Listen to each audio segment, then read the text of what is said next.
ഫ്രാൻസിലും സ്പെയിനിലും കാട്ടുതീ നിയന്ത്രണാതീതമായി പടരുന്നു. ഫ്രാൻസിലെ പ്രധാന നഗരമായ ബോർഡോയ്ക്ക് 15 കിലോമീറ്റർ അകലെ വരെ കാട്ടുതീയെത്തി.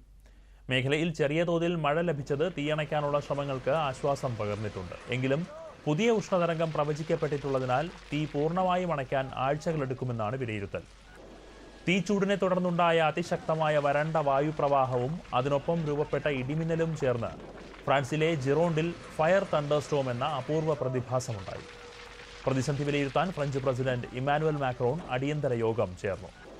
സ്പെയിനിലെ മാഡ്രിഡ്, അവില, വലൻസിയ എന്നീ നഗരങ്ങളെയും കാട്ടുതീ ബാധിച്ചു. ഫ്രാൻസിന്റെയും സ്പെയിനിന്റെയും ചരിത്രത്തിലെ ഏറ്റവും രൂക്ഷമായ കാട്ടുതീകളിലൊന്നാണിത്. ഇരു രാജ്യങ്ങളിലുമായി 3.25 ലക്ഷം പേരെയാണ് ഒഴിപ്പിച്ചത്. 3 മരണവും സ്ഥിരീകരിച്ചു. വിമാനങ്ങളിൽ നിന്ന് വെള്ളവും അഗ്നിശമന ഉപാധികളും വർഷിച്ച് തീയണയ്ക്കാനുള്ള ശ്രമങ്ങൾ ഊർജിതമായി തുടരുന്നുണ്ടെങ്കിലും കൂടുതലിടങ്ങളിലേക്ക് തീ പടരുന്നുവെന്നാണ് റിപ്പോർട്ട്.